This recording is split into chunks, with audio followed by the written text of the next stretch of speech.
Hello everyone, मैं खुशबू कुमारी आपको अपना channel crazy GK with KK में स्वागत करती हूँ। आज हम पढ़ने वाले हैं ज्योग्राफी का एक महत्वपूर्ण टॉपिक जिसका नाम है भारत में नदियों के किनारे स्थित नगर के बारे में।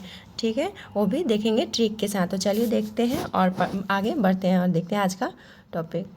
तो देखते हैं पहला क्वेश्चन आज का। पहला दिया है, जो जगह का नाम है वो है सूरत, जो कि ताप्ती नदी के किनारे में स्थित है। तो सूरत को ताप्ती से कोरिलेट करने के लिए करेंगे कि किसी का सूरत तभी अच्छा लगता है जो तपा हुआ रहता है, यानी तपने के बाद जो विशेष व्यक्ति जो अपने पद को ग्रहण करता है या फिर जो मुकाम हासिल करता है, उसके नेचर, उसके सिग्नेचर के बारे में जो अच्छा होता है उसी का सूरत अच्छा लगता है, ना कि सुंदरता उसके गोरेपन और कालेपन की वजह से होती है। ठीक है, तो सूरत ताप्ती नदी के यानी सूरत तभी अच्छा लगेगा जब वो तपा हुआ इंसान रहेगा। ठीक है, तो सूरत कहाँ कौन से नदी किनारे है? वो है ताप्ती नदी किनारे। नेक्स्ट है अयोध्या, जो कि सरयू नदी किनारे है। तो अयोध्या में एक लास्ट है ध्यान, यानी ध्यान इसको कर देंगे। ठीक है, इस ध्यान यहाँ पर लिखेंगे हम लोग ध्यान। ध्यान से क्या होगा कि सरयू यानी सूर्य जो होता है वो ध्यान लगाने से ही बनता है। ध्यान लगाकर जो आदमी रियाज करता है उसी का सुर सही होता है। तो सरयू जो है नदी, वो कौन सरयू नदी के किनारे अयोध्या नगर बसा हुआ है। थर्ड है प्रयागराज गंगा नदी के किनारे है। गंगा नदी के किनारे 4-5 स्थल है, जिसमें कानपुर सबसे बड़ा जो जगह है वो सबसे बड़ा है गंगा नदी के स्थल मतलब किनारे बसा स्थल या शहर। ठीक है, जिसमें पहला है प्रयागराज और है पटना, जैसे हो गया कानपुर हो गया, ये सभी जो है वो गंगा नदी के किनारे बसा हुआ है। तो इसको हम लोग को रिलेट करेंगे राज से करेंगे गंगा नदी का, क्योंकि जो हमारे इंडिया में गंगा नदी को पवित्र नदी के रूप में देखा जाता है और वो एक तरह से उनका एक अधिकार है, राज है। और किसी नदी को हम लोग माँ, वैसे तो सभी नदी एक से बढ़कर एक है, बट गंगा जो माँ का दर्जा दिया रहता है वो गंगा माँ को हम लोग हर कोई भी मतलब त्योहार होता है या फिर स्पेशल इनका आरती होता है, ये सब चीज़ें किसका होता है? वो गंगा नदी का। तो इनका एक राज है हमारे इंडिया में, माँ का दर्जा नदी के तौर पे किसको मिला? वो गंगा नदी को मिला है। तो राज किसका है? प्रयागराज क्या हो जाएगा? कौन से नदी किनारे बसा स्थल? वो है गंगा नदी। ठीक है, नेक्स्ट है नासिक। तो नासिक जो है वो कहाँ पर नासिक जो बसा हुआ शहर है वो गोदावरी नदी के किनारे स्थित है। तो नासिक को हम लोग याद करेंगे गोदावरी नदी को, यानी नासिक मतलब नासिक को इस तरह से करेंगे कि नाक आजकल के जो भी जैसे पता बहुत सारे लोग ये देखते होंगे, जैसे मैच हो गया, क्रिकेट मैच हो गया, तो प्लेयर्स को देखते हैं हम लोग की बॉडी के हर एक पार्ट पे लोग गुदना करवाता है, जिसको हम लोग टैटू का नाम देते हैं। ठीक है, तो वो लोग आजकल नाक, सिर, कान सब जहाँ पर भी है वो लोग गुदना करवाता है। ये बस याद करने के लिए हो जाएगा, वैसे नाक सिर पर तो कोई नहीं करवाता है। तो नासिक का क्या हो जाएगा? गोदावरी नदी, यानी गुदना कहाँ पर होता है? नाक सिर के पर भी आजकल लोग गुदना गुदवा लेता है। तो नासिक कहाँ होगा? गोदावरी नदी किनारे बसा स्थल है। ठीक है, आगे है, ये देखिए मिस प्रिंट है, 5 नंबर क्वेश्चन ये गलत है। ठीक है, नासिक गोदावरी नदी के, ना कि गंगा नदी किनारे। 6 नंबर क्वेश्चन है कानपुर। तो कानपुर को हम लोग याद कैसे करेंगे? अभी हम लोग पढ़े प्रयागराज, तो प्रयागराज में देखिए कि गंगा नदी है। ठीक है, उसी तरह से कानपुर में है, और इसका फैक्ट ये है कि सबसे बड़ा शहर है जो गंगा नदी के किनारे बसा स्थल है। इसको याद करने के लिए हम लोग करेंगे कानपुर को याद करने के लिए इस तरह से कर सकते हैं कि जैसे यहाँ पर हम ऊपर में क्या बोले कि राज चलता है गंगा नदी का। तो देखिए इस 6 और 7 नंबर क्वेश्चन को दोनों को एक साथ करेंगे। तो ऐसा मतलब बोलने के भाषा में कि जो गंगा नदी है वो कान से नहीं निकलती बल्कि हरि के द्वार से निकलती है। कहाँ से निकलती है? वो हरि के द्वार से निकलती है, इसीलिए उनको पवित्र माना जाता है। गंगा नदी कहाँ से निकलती है? वो कान से नहीं निकलती। वैसे तो शिव जी के जटा से आदमी कहता है कि शिव जी के जटा से गंगा नदी का मतलब उद्गम हुआ है, ये हमारे हिंदू सनातन धर्म में कहा गया है। बट यहाँ पर तो शिव जी को भी तो हरि की तरह एक दर्जा दिया जाता है। तो इस तरह से यहाँ पर देखेंगे कि गंगा नदी कहाँ से निकलती है? कान से नहीं निकलती बल्कि हरि के द्वार से निकलती, इसीलिए उनको पवित्र माना जाता है। तो कानपुर का क्या होगा? कानपुर कौन से नदी किनारे स्थल मतलब जब बसा हुआ स्थल है? तो वो है गंगा नदी, और हरिद्वार भी है गंगा नदी के किनारे, ठीक है। आगे है पणजी, तो पणजी को हम लोग याद करेंगे मांडवी नदी का। तो देखिए पणजी का याद तो नहीं हुआ, बट यहाँ पर क्या दिया हुआ, इस तरह का अड़ा दिया हुआ है ना। यहाँ पर भी मांडवी नदी, इसको ऐसे ही लिखा जाता है मांडवी, ठीक है। तो इसमें भी अड़ा दिया हुआ है, दोनों में दिया हुआ है। इस तरह का कहीं भी मतलब किसी भी आप देखिएगा तो नदी में ऐसा नाम नहीं है। तो थोड़ा सा ये अड़ा वाला मात्रा इसमें भी है और इसमें भी है, तो एक दूसरे को देखेगा तो तुरंत माइंड हिट करेगा और पता चल जाएगा वो पणजी कहाँ पर कौन से नदी किनारे है, तो मांडवी नदी किनारे है, ठीक है। आगे हम लोग देखते हैं, आगे दिया है पटना। तो पटना को याद करने के लिए पटना को क्या करेंगे, प्रार्थना से करेंगे, ठीक है। और गंगा नदी, तो गंगा नदी को अभी हम लोग ऊपर पढ़े कि पवित्र मानते हैं, माँ के समान मानते हैं, तो विश मांगते हैं, यानी उनसे प्रार्थना करते हैं, अपना विश मांगते हैं, ठीक है। तो पटना गंगा नदी के किनारे भी स्थित कौन सा स्थल है, पटना है, जो कि बिहार में है, ठीक है। तो इसको प्रार्थना से हम लोग करेंगे, पटना प्रार्थना, गंगा माँ से हम लोग प्रार्थना करते हैं, विश मांगते हैं। तो ये भी आपको याद हो गया होगा। अब है नेक्स्ट है जबलपुर, और ये है नर्मदा नदी किनारे।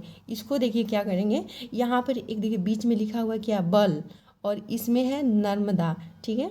तो जब भी किसी से बहसबाजी करने से अच्छा है, मतलब किसी सामने वाले से बहसबाजी करने से या बलपूर्वक बात करने से बेहतर है कि अगर आप उससे नरम दिल से बात करेंगे तो बातें ज़्यादा समझ आएगी, या वो सिचुएशन ज़्यादा सही रहेगा। क्योंकि कभी किसी से बलपूर्वक बात नहीं करना चाहिए, उससे हमेशा नरम दिल से बात करना चाहिए, वो चीज़ें सिचुएशन को ठीक कर देता है। क्योंकि आप किसी से एक मतलब किसी से भी अगर आप प्यार से बात करते हैं तो सामने वाला का कितना भी गुस्सा रहे उसका ठंडा हो जाता है। यानी किसी से बलपूर्वक बात नहीं करना चाहिए, नरम से बात करना चाहिए। तो जबलपुर क्या होगा, बलपूर्वक यानी जबलपुर, बलपूर्वक यानी जबलपुर, और नरम मीन्स नर्मदा नदी। तो जबलपुर कौन से नदी किनारे है, वो है जबलपुर। आगरा यमुना नदी किनारे है, नई दिल्ली ये भी यमुना नदी किनारे हैं। तो जोक सपाट या फिर ऐसी बस कॉमेडी के तौर पे आप देख सकते हैं कि यमुना नाम की एक लड़की है, ठीक है। क्या है, यमुना, जमुना नदी की, मतलब जमुना नदी जो है इसको हम लोग एक लड़की के नाम से कोरिलेट करेंगे कि जमुना नाम की एक लड़की है जिसको देखकर दिल में आग लग जाता है, ठीक है। दिल में आग लग जाता है, यानी जमुना नदी, नई दिल्ली, दिल में आग लग जाता है यानी नई दिल्ली, आग लग जाता है यानी आगरा। तो किसको देख के, यानी जमुना को। तो जमुना नदी किसके, मतलब जमुना नदी किनारे कौन कौन सी जगह है, वो है नई दिल्ली और आगरा। जमुना नाम की लड़की है जिसको देखकर दिल में आग लग जाता है, दिल्ली, आग, आगरा, ठीक है। जमुना, जमुना। या फिर इस तरह से भी एक हो सकता है कि मुन्ना, एक दूसरा, देखिए पहला ये हो गया, अगर आपको ऐसे याद है तो ठीक है। या फिर दूसरा में भी ये भी कर सकते हैं कि इसको हम लोग मुन्ना से करेंगे, जमुना को मुन्ना से। और मुन्ना जो है ना वो किसी से दिल लगा बैठा है, तो दिल लगा बैठा है यानी वो प्यार में गिर गया है। तो दिल मतलब दिल्ली और गिरना मतलब आगरा। वैसे पहला सटीक है, उससे आपको आसानी से याद हो जाएगा। ये सब बस याद करने के लिए है, ठीक है। आगे देखिए, आगे दिया है अहमदाबाद और साबरमती आश्रम।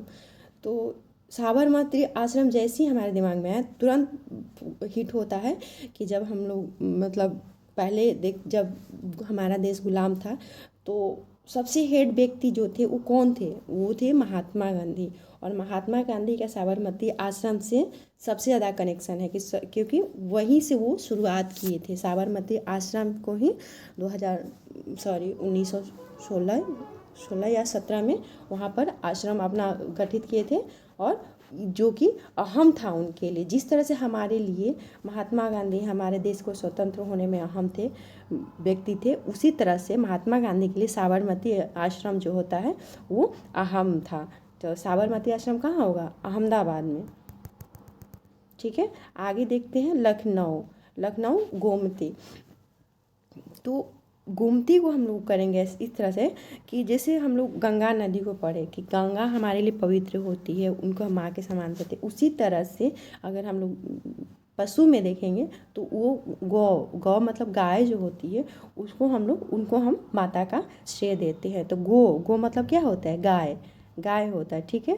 तो गाय माता को लाख रुपया में खरीदे हैं। क्या होगा यहाँ पर, गाय माता को लाख रुपया में खरीदे, यानी गोमती लखनऊ गाय माता को कितने में खरीदे हैं, लाख रुपया में। तो लाख पर क्या होगा, लखनऊ, और गोमाता यानी गोमती नदी। ठीक है, आगे देखते हैं, आगे 2 अभी और बचा हुआ है। जैसे दिया है नेक्स्ट 15 नंबर हैदराबाद, और वो है मूसी नदी के किनारे। तो इसको याद करने के लिए हम लोग करेंगे कि हैदरा यानी हर दरवाजे, हैदरा मतलब क्या, हम लोग को रिलेट करेंगे हर दरवाजे या हर दरवाजे हर घर।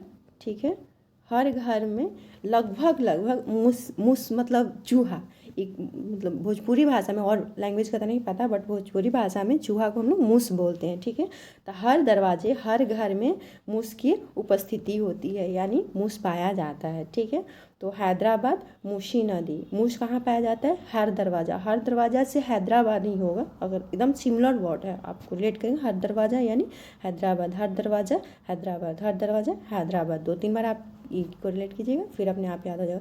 मूसी फॉर मूस, तो मूसी नदी के किनारे कौन सा जगह है, वो है हैदराबाद। और श्रीनगर, श्रीनगर जो है वो झेलम नदी किनारे, इसको तो कोरिलेट करना सिंपल है, इसलिए क्योंकि श्रीनगर जो है वो जम्मू कश्मीर में है, और जम्मू कश्मीर में हमेशा श्रीनगर में हमेशा आतंकवादी हमला होते रहता है, जिसको वहाँ के जो भी ग्रामीण हो या फिर हमारे सेना हो, जवान हो, वो सभी क्या करते हैं, झेलते हैं उस आतंकवादी के जो भी वहाँ स्थिति पैदा होती है, उग्र या मतलब जो भी परिस्थितियाँ होती है, दयनीय जो भी होती है, वो सब झेलते हैं। यानी श्रीनगर में क्या होता है, आतंकवादी हमला को वहाँ के ग्रामीण से लेकर सेना से लेकर सभी लोग झेलते हैं। तो झेलम नदी के किनारे क्या होगा, श्रीनगर।